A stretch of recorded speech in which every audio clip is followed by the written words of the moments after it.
बड़ा बोल आपके साथ मैं हूं अंजना ओम कश्यप। जी हां, नरेंद्र मोदी पास या फेल, क्या कहते हैं झारखंड और जम्मू और कश्मीर के नतीजे? यही है वो सवाल जो आज हम उठाएंगे। इस बीच आप अपना मोबाइल जरूर उठाइए और हमें इसका जवाब जरूर अपने SMS के जरिए दीजिए कि क्या मानते हैं आप, झारखंड और जम्मू कश्मीर में नरेंद्र मोदी की सरकार कामयाब रही है? नरेंद्र मोदी कामयाब रहे हैं क्योंकि यही वो चेहरा था जिसके साथ पार्टी आगे गई थी। क्या झारखंड जम्मू कश्मीर चुनाव में मोदी पास हो गए हैं? ये वो सवाल है जो हम आपसे पूछ रहे हैं। कश्मीर घाटी में मोदी के नाम पर क्यों नहीं मिला वोट? क्योंकि याद रखिए, घाटी में एक भी सीट नहीं मोदी के हाथ। इधर लद्दाख में बीजेपी को जीत क्यों नहीं मिली? 4 सीटें थी, वहां पर पहले अच्छा प्रदर्शन भी रहा है, लेकिन चारों सीट हाथ से चली गई। झारखंड में लोकसभा की जीत क्यों नहीं दोहरा सकी बीजेपी? 12 सीटें आई थी 14 में से लोकसभा में, लेकिन यहां पर बहुमत के साथ सरकार भी बनती दिख रही है, लेकिन वो लहर क्या कायम है? क्या वो लहर कमजोर पड़ रहा है? इन तमाम सवालों के बीच अब सबसे बड़ा सवाल यही है कि भारतीय जनता पार्टी आखिर किस तरह से आगे बढ़ रही है। पीएम मोदी की वजह से जो ये जीत मिली है झारखंड में, उसे देखा जाए या फिर जो अन्य नतीजे, अलग अलग प्रतिक्रियाएं आ रही हैं, पहले उस पर डाल लेते हैं नजर। अमित शाह क्या कह रहे हैं ये भी जरा सा आपको सुना देते हैं, उसके बाद करेंगे बहस की शुरुआत। इस मौके पर मैं हमारे नेता और देश के प्रधानमंत्री श्री नरेंद्र मोदी जी को भी दिल से बधाई देना चाहता हूं, क्योंकि मोदी सरकार के 6 महीने का काम और मोदी जी के प्रति लोगों का अपार प्यार और श्रद्धा, इसका इस भारतीय जनता पार्टी की जीत में बहुत बड़ा योगदान है। उनके प्रति विश्वास व्यक्त किया है। सुशासन के प्रति जम्मू कश्मीर की जनता में एक तड़प थी कि एक अच्छा शासन आना चाहिए और नरेंद्र मोदी जी पर वो विश्वास उन्होंने व्यक्त किया है। जादू तो देश में चल चुका है, दिल्ली में भी चल चुका है, ये तो उसकी पुनरावृत्ति हो रही है। अगले साल बिहार में भी चलेगा और बिहार में जीत। यहां पर तो जीत है, खुशी है, लेकिन इस बीच मोदी विरोधी कह रहे हैं कहां है लहर?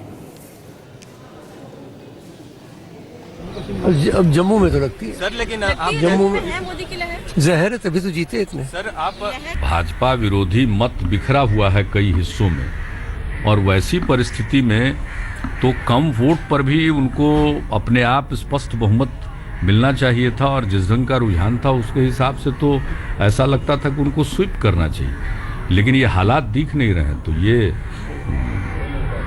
भारतीय जनता पार्टी के कोई गुमान करने लायक स्थिति नहीं। नहीं, आपको लगता है कि नरेंद्र मोदी की वजह से ये जीत हुई है? कोई नरेंद्र मोदी की वजह से नहीं, ये सब अफवाह, रूमर और प्रलोभन का लाभ लोग उठा रहे हैं, बिखरा हुआ। कोई इसे अफवाह, प्रलोभन करार दे रहा है। अब ये समझना पड़ेगा, क्या ये नरेंद्र मोदी का डर है, साइड इफेक्ट है जिसकी वजह से ये नेता ऐसा बोल रहे हैं? लेकिन कुल मिलाकर ये कहना होगा कि झारखंड में स्पष्ट बहुमत जिसके साथ बन रही है नरेंद्र मोदी की सरकार, और कश्मीर में भी पिछली बार से सीटों को दोहराने में हुई है पार्टी कामयाब। कई खास मेहमान हमारे साथ इस पूरी चर्चा में जुड़ रहे हैं। सबसे पहले आपका परिचय उनसे करा दें। डॉक्टर अजय कुमार हमारे साथ जुड़ रहे हैं, जो कि कांग्रेस पार्टी के प्रवक्ता हैं। कुछ ही देर में सुधांशु त्रिवेदी जी भारतीय जनता पार्टी का पक्ष रखने के लिए हमारे साथ जुड़ जाएंगे। केसी Tyagi ji general secretary JDU के हमारे साथ जुड़ गए हैं। हमारे साथ डॉक्टर समीर कौल साहब जुड़ रहे हैं, जो कि PDP के मुख्य प्रवक्ता हैं, और इसी के साथ JVM से प्रवीण सिंह साहब, जो कि जनरल सेक्रेटरी है, वो हमारे साथ झारखंड से जुड़ेंगे। इन सभी के साथ चर्चा की शुरुआत करेंगे, लेकिन सबसे पहले मैं आपका रुख करना चाहती हूं अजय कुमार साहब, और आपसे यह पूछना चाहती हूं कि ये जो तमाम लोग कह रहे हैं कि कोई लहर नहीं है, उस लहर का कहर तो है। 14 साल का झारखंड हो गया, स्पष्ट बहुमत के साथ किसी की सरकार नहीं बन पाई। अगर 41 सीटें हासिल करके एक स्पष्ट बहुमत की सरकार बन रही है, तो ये बहुत बड़ा संदेश है कांग्रेस के लिए, JMM के लिए। हालांकि उन्होंने 19 सीटों पर कब्जा किया है, लेकिन कुल मिलाकर ये नरेंद्र मोदी की जीत कहलाएगी या नहीं? अंजना जी, पहले तो भारतीय जनता पार्टी को जिस तरह से सीटें मिले उसके लिए बधाई देना चाहूँगा, और कांग्रेस के तरफ से ज़रूर ये है कि ये नतीजा निराशजनक है। लेकिन अगर आप डिटेल्स में जाएंगे तो एक चीज़ स्पष्ट हो जाता है कि पिछले लोकसभा चुनाव में 60 सीट के आसपास में बीजेपी और उनके अलायंस के बढ़त थी, और अगर वर्तमान अगर परिस्थिति देख लीजिएगा तो 40-41 के बीच में मामला फंसा हुआ है।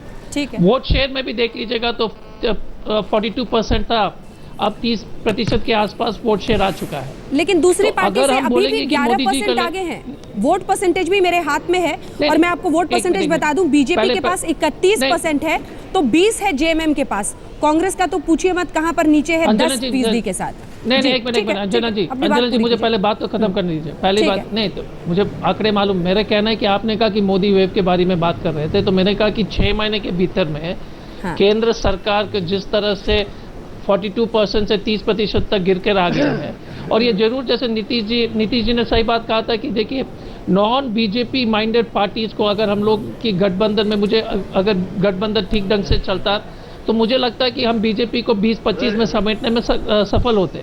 तो गलती तो ये बात जरूर स्पष्ट हो रहा है कि, और ये भी याद रखिएगा कि झारखंड के 70% लोग तो बीजेपी को चाह नहीं रहे हैं।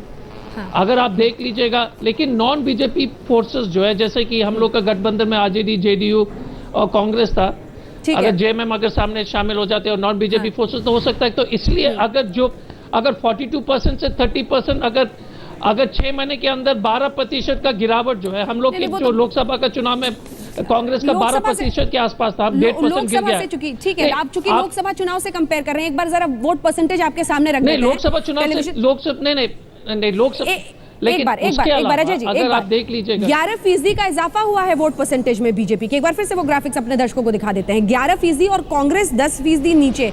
और ये जो राहुल गांधी का चेहरा देख रहे हैं आप, ये राहुल गांधी साहब तो वहां पर नदारत थे बिल्कुल पूरी तरह से। क्या अब कांग्रेस पार्टी पूरी तरह से उनके इस्तेमाल से भी डरती है?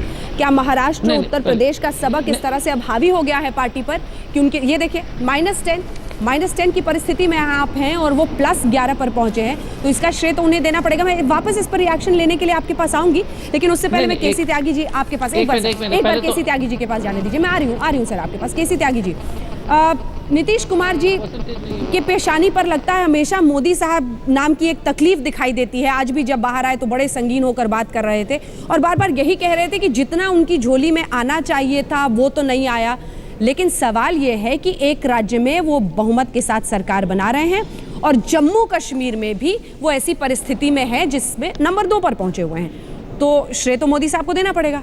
त्यागी साहब, देखिए अंजना, जब एक व्यक्ति को केंद्र बिंदु मान करके शासक दल की तरफ से क्रियाएं और प्रतिक्रियाएं होती हों, तो जवाब भी फिर उसी व्यक्ति के इर्द गिर्द होगा। ना तो ये लोकतंत्र की जीत है, नए पार्टी के कार्यकर्ताओं की मेहनत की जीत है, मोदी जी की जीत है। जब ऐसा करके पार्टी के राष्ट्रीय अध्यक्ष वक्तव्य देंगे तो विरोधी दलों के नेताओं को भी आप कैसे रोकेंगे कि इस तरह की प्रतिक्रिया वो व्यक्तियों को केंद्रित करके ना दें। असल में ये झारखंड और जो वहाँ का चुनाव है जम्मू कश्मीर का, मैं वहाँ की जनता की जीत मानता हूँ, जहाँ नक्सलवाद को लेकर के, अलगाववादी ताकतों को लेकर के रोज नए नए प्रयोग होते थे, रोज हत्याकांड होते थे। हमारा पड़ोसी मुल्क वहाँ पर आयातित आतंकवाद में लगा रहता था। 75% जनता जम्मू कश्मीर में वोट देती है, मोदी की नहीं। ये वहाँ की जनता की जीत है, वहाँ की लोकतंत्र की जीत है। और जहाँ कहते थे कि राजसत्ता का जन्म बंदूक की नोक से होता है, वहाँ बैलेट पेपर से हुआ है, तो ये लोकतंत्र की जीत है। जो अभी हमारे मित्र कांग्रेस के कह रहे थे, ये सही है कि कांग्रेस को अभी सुधरने में, कांग्रेस को अभी टेकअप करने में टाइम लगेगा, क्योंकि कांग्रेस का जो लोकसभा का चुनाव का नतीजा था उसकी छाया आप पर अभी है, और मोदी जी की जो जीत है लोकसभा की, उसका असर बढ़ा नहीं है इतना। अंजना जी आपको भी मानना चाहिए, क्योंकि पिछली बार लगभग 54 सीटों पर उनकी बढ़त थी, जो घट करके 42 पे रह गई है, और जम्मू में 28 सीटों में बढ़त थी जो घट के 25 पे रह गई है। तो उसमें बहुत इतराने की वजह नहीं है। यहाँ पर भी अगर ठीक कह रहे हैं, अगर जेएमएम के लोग, असल में इसमें कई तरह की ताकतें लगती हैं। अब गठबंधन कौन होगा, होगा कि नहीं होगा, इसमें भी शासक दल और जो धनाढ़ लोग लगते हैं, मेरी जानकारी है बहुत। ये दिलचस्प होगा। आप कह रहे हैं कि अब किस तरह से गठबंधन की सरकार जम्मू कश्मीर में बनती है, वो भी दिलचस्प होगा। सुधांशु त्रिवेदी जी अब हमारे साथ जुड़ गए हैं। सुधांशु त्रिवेदी जी, पहले तो जीत पर बधाई, क्योंकि ऐसे वक्त पर शायद ये जरूरी है। अजय जी भी आपको बधाई दे रहे थे, आप जरा लेट से जुड़े हैं। कम से कम झारखंड में स्पष्ट आपकी सरकार बनती हुई दिख रही है, जम्मू कश्मीर में भी नंबर 2 पर आप हैं, लेकिन वोट परसेंटेज में नंबर 1 पर हैं। ये भी अपने दर्शकों को बताना चाहूंगी कि बीजेपी के वोट परसेंटेज ज्यादा है पीडीपी से भी। हालांकि पीडीपी 28 सीटों के साथ नंबर 1 की पार्टी वहां बनी है, लेकिन नंबर 2 पर रहते हुए बीजेपी के 23% वोट हैं, जो कि सबसे ज्यादा है। अब सुधांशु त्रिवेदी जी, वो सवाल जो हमने इस प्रोग्राम की शुरुआत में पूछे, क्योंकि हम आज ये आंकने की कोशिश कर रहे हैं कि 6 महीने बाद मोदी लहर कायम है नहीं है, मोदी जी पास हुए हैं या फेल हैं। इसीलिए मेरे सवाल जरा सख्त होंगे। पहला सवाल, जो लोकसभा की जीत थी 12 में से 14 सीटों में से 12 पर आप जीते थे, उस जीत को आप बदस्तूर उस तरह से नहीं ले जा पाए हैं झारखंड में। दूसरा, घाटी में इस तरह से बिल्कुल नकार दिया जाना, इसका क्या मतलब है? दोनों ही सवालों के जवाब। देखिए, पहले अगर आप झारखंड को देखें तो ये बात सत्य है कि यदि हम अपनी लोकसभा की जीत को कन्वर्ट करते हैं असेंबली में, तो 60 के लगभग असेंबली सेगमेंट्स में हम, या 57-58 असेंबली सेगमेंट्स में हम आगे आ रहे थे। ठीक है। परंतु आप ये बात सोचिए कि लोकसभा का चुनाव सीधे मोदी जी के नाम पर ही नहीं, मोदी जी के लिए लड़ा जा रहा था, और यहां पर हमने किसी को प्रोजेक्ट नहीं किया हुआ। भारतीय जनता पार्टी के कार्यकर्ता और मोदी जी के नाम पे लड़ रहे हैं। क्या ये सामान्य बात नहीं है कि आप केवल नाम के आधार पर यदि लड़ रहे हैं, यदि उसे वो श्रेय दे रही है, ये लोग इसको मुद्दा बनाना चाहते हैं, तो नाम के आधार पर भी यदि हम स्पष्ट बहुमत प्राप्त करने में सफल हो रहे हैं, जबकि ये सबको पता है कि विधानसभा का चुनाव स्थानीय मुद्दों के आधार के ऊपर होता, उसके बावजूद यदि केंद्रीय नेता का नाम इतना प्रभावी है, तो निश्चित रूप से मोदी लहर होने का एक स्पष्ट प्रमाण है। अब आइए जम्मू कश्मीर के ऊपर। ये बात ठीक है कि कश्मीर घाटी में जो हम सोच रहे थे उससे हमें कम सफलता मिली है, परंतु यदि हम मत प्रतिशत के हिसाब से आज जम्मू कश्मीर में सबसे बड़ी पार्टी बन के उभरे हैं, और यदि कश्मीर घाटी में हम थोड़ी सी भी इनरोड बनाने में सफल हुए, वो हिस्सा इस देश का जो पृथकतावादी शक्तियों का केंद्र बना हुआ था, जैसा भी केसी त्यागी जी ने भी कहा, और झारखंड जो प्रतिक्रियावादी शक्तियों का केंद्र था, यानी नक्सलाइट्स एंड टेररिस्ट, वहां पर यदि भारतीय जनता पार्टी का प्रभाव बढ़ रहा है, तो मैं इसे सिर्फ पार्टी की दृष्टि से नहीं, बल्कि राष्ट्रीय दृष्टिकोण से उसको राष्ट्र की मुख्य धारा में आने की दिशा में एक महत्वपूर्ण और सकारात्मक कदम मानता हूं, जिसके लिए श्री नरेंद्र मोदी का नेतृत्व एक महत्वपूर्ण भूमिका अदा कर रहा है। आपकी हर बात से मुझे सुधांशु जी इस बात का एहसास होता है कि कैसे पार्टी एक व्यक्ति में सिमट कर अब रह गई है। आप कहते हैं कि उसी शख्स के इर्द गिर्द, लेकिन हिना भट्ट को 600 वोट मिले हैं सुधांशु जी, और ये हम जरा मैप दिखा रहे हैं जम्मू कश्मीर का इस वक्त अपने दर्शकों को। ये देखिए कि केसरिया रंग सिमटा हुआ ही दिखाई दे रहा है, और कम से कम घाटी के इलाके, लद्दाख में पूरी तरह से सफाया। वहां पर अगर 4 सीटें कम से कम 3 उनमें से मिल जाती तो शायद आप नंबर 1 की ही जगह पर एक तरह से टाई होता, क्योंकि वहां पर कांग्रेस को 3 सीटें गई हैं और एक अन्य को। कुल मिलाकर सुधांशु त्रिवेदी जी, जम्मू कश्मीर में एक सबक है जो आपको समझना पड़ेगा, और वो सबक शायद ये है कि जिस तरह की ध्रुवीकरण की राजनीति आपके कुछ सांसद करते आए हैं पिछले दिनों, जिसमें एक तरफ विकास का एजेंडा मोदी जी कहते हैं, लेकिन वो लोग जमीन पर ध्रुवीकरण करने की कोशिश करते हैं, उसी का नतीजा है कि घाटी में लोग इकट्ठा हुए, वोट किया, बीजेपी को हराने के लिए किया। इस आईने में देखेगी क्या बीजेपी कि उनकी संवेदनाओं, उनके दर्द को आप क्यों नहीं अपने अंदर समेट पा रहे हैं? देखिए, जो व्यक्तिवाद की बात कही आपने, ध्रुवीकरण, दोनों का ही मैं उत्तर देता हूं। हमारे विरोधी एक तरफ ये कहते हैं कि मोदी जी आरएसएस के इशारे पर चल रहे हैं, दूसरी तरफ वही वो कहते हैं कि साहब ये तो घनघोर व्यक्तिवाद है। ये दोनों बातें एक साथ सत्य हो सकती हैं क्या? हकीकत तो ये है कि मैं त्यागी जी का दर्द समझ सकता हूं। विराट समाजवादी आंदोलन से निकली हुई समाजवादी पार्टियां उसी व्यक्तिवादी अहंकार में आज टुकड़ों में बंटकर इधर उधर बिखर गई हैं, तो व्यक्तिवाद की शिकार तो वो बाकी पार्टियां हैं। भारतीय जनता पार्टी विचारधारा संगठन आधारित है, और हमने हमेशा एक नेचुरल नेतृत्व को बढ़ाया, अटल बिहारी वाजपेयी के युग से लेकर नरेंद्र मोदी जी के युग तक।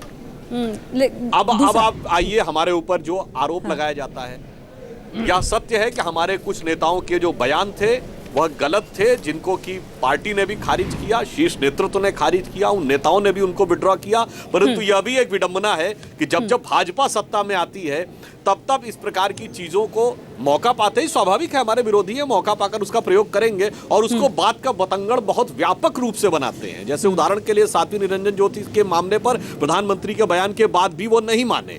अब आप यही देखिए, विश्व हिंदू परिषद ने जो विषय उठाया, अगर हम उनका दावा सत्य माने तो वो तो कहते हैं कि पिछले 10 वर्षों में, यानी यूपीए शासनकाल में, उन्होंने 2.5 लाख लोगों की घर वापसी कराई, किसी को पता ही नहीं लगा। पर चूंकि भाजपा की सरकार है, तो अगर 50 लोगों के बारे में भी ये हो रहा है, तो वो इतना बड़ा विषय बन जा रहा है। ये नई बात नहीं है। जब पिछली बार भी हमारी सरकार आई थी, तो 1998 में गुजरात में हुई छोटी मोटी घटनाओं में, जिसमें एक भी व्यक्ति घायल नहीं हुआ, किसी को हताहत होना तो छोड़ दीजिए, उस पर तक का बयान आ गया था।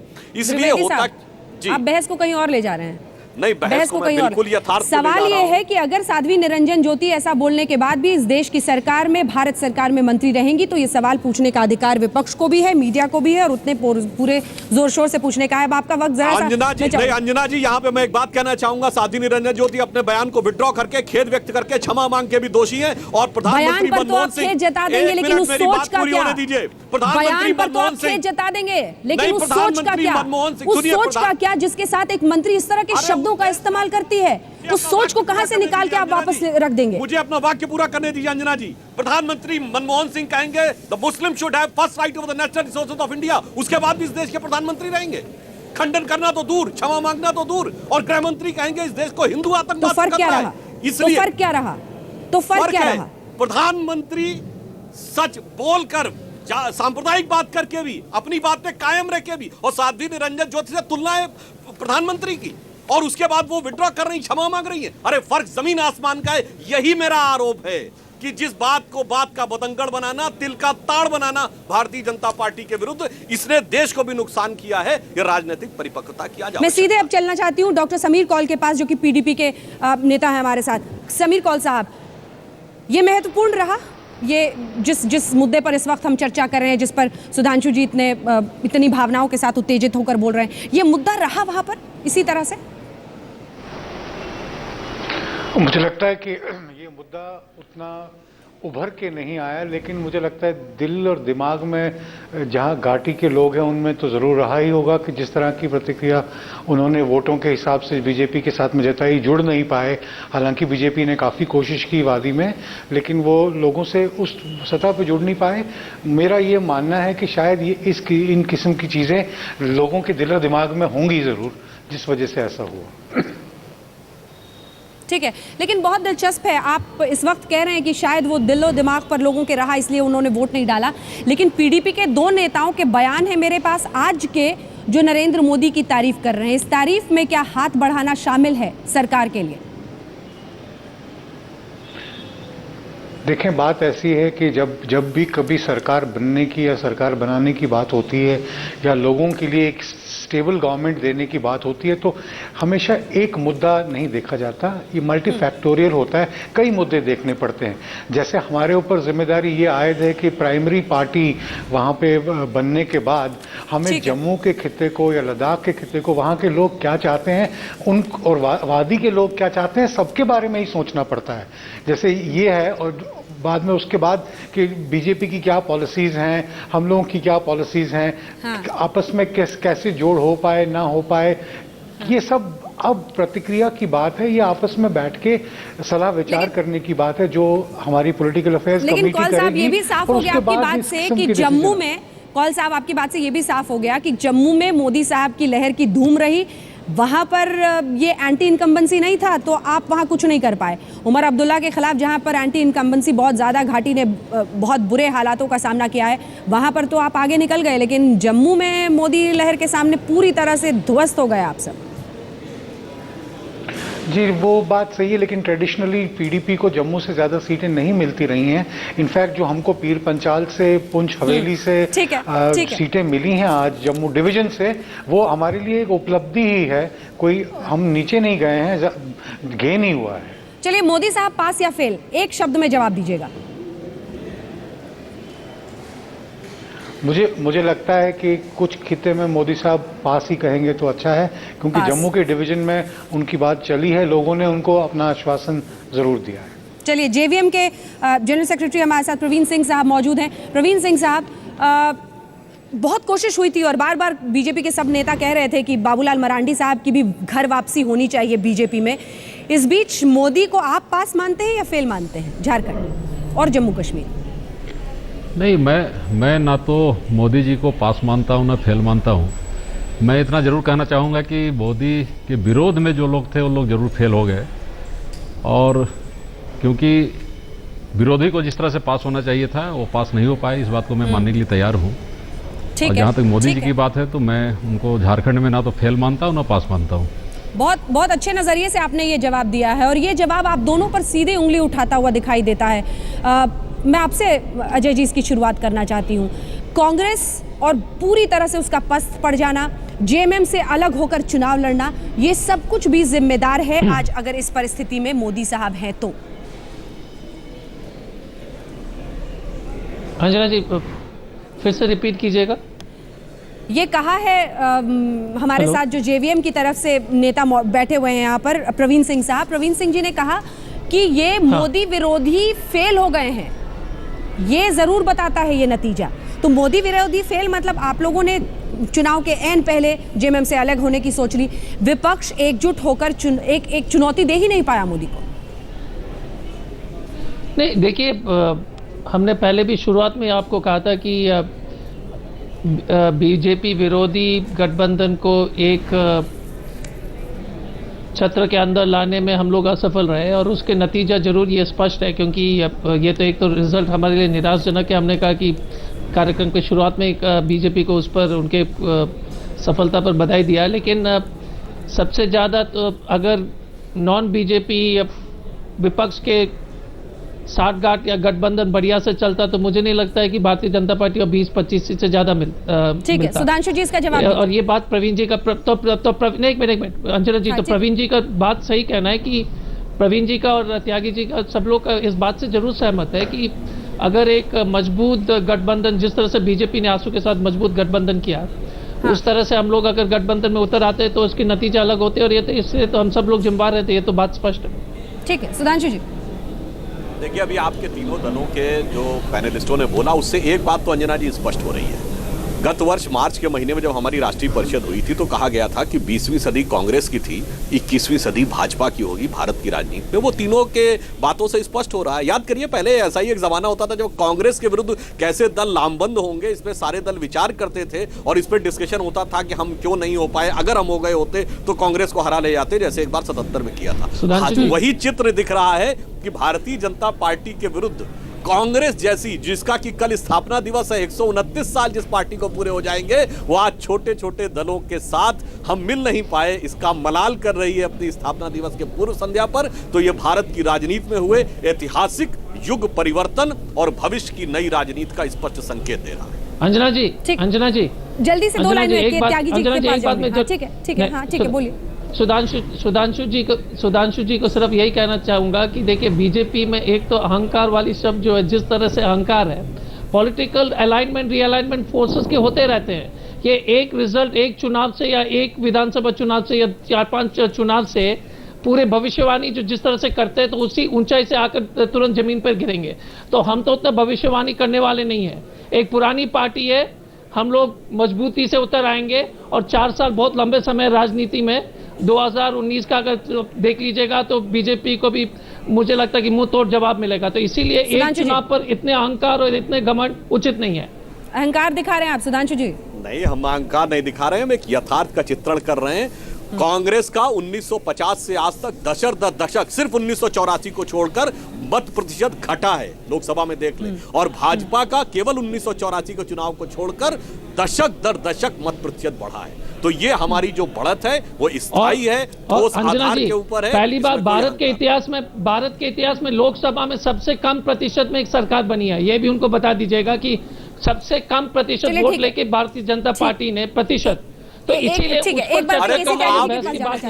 1984 में आपका प्रतिशत 42% था, जिसको आप महान जीत मानते हैं, उसमें 68% लोग आपके खिलाफ थे। अजय जी, अगर इस आधार के ऊपर आप विवेचन करेंगे तो बहुत ही साहसी चेहरा लेकर सामने आए हैं हेमंत सोरेन। हालांकि 19 सीटें ठीक ठाक वो कर गए, जिस तरह के बड़े बड़े पोस्टर्स लगाए थे उन्होंने तमाम शहरों में, हम ही बनाए हैं, हम ही संवारेंगे, ये उनका कहना था झारखंड को बनाने वाली पार्टी के रूप में। लेकिन कुल मिलाकर अब बड़ी चुनौती दुमका, संथाल परगना की वो सीट है जब 14 सीटों में से 12 बीजेपी ले गई थी जबरदस्त मोदी लहर में, तब भी दुमका की सीट संथाल परगना में बचाने में जेएमएम कामयाब रही थी। एक ब्रेक के लिए हम रुक रहे हैं, लेकिन केसी त्यागी जी जब लौटेंगे तो वही सवाल जो मैंने ब्रेक के पहले आपसे पूछा था आपके सामने रखेंगे। एक ब्रेक के बाद फौरन लौट रहे हैं, आप देखते रहिए आपका फैसला, मोदी पास या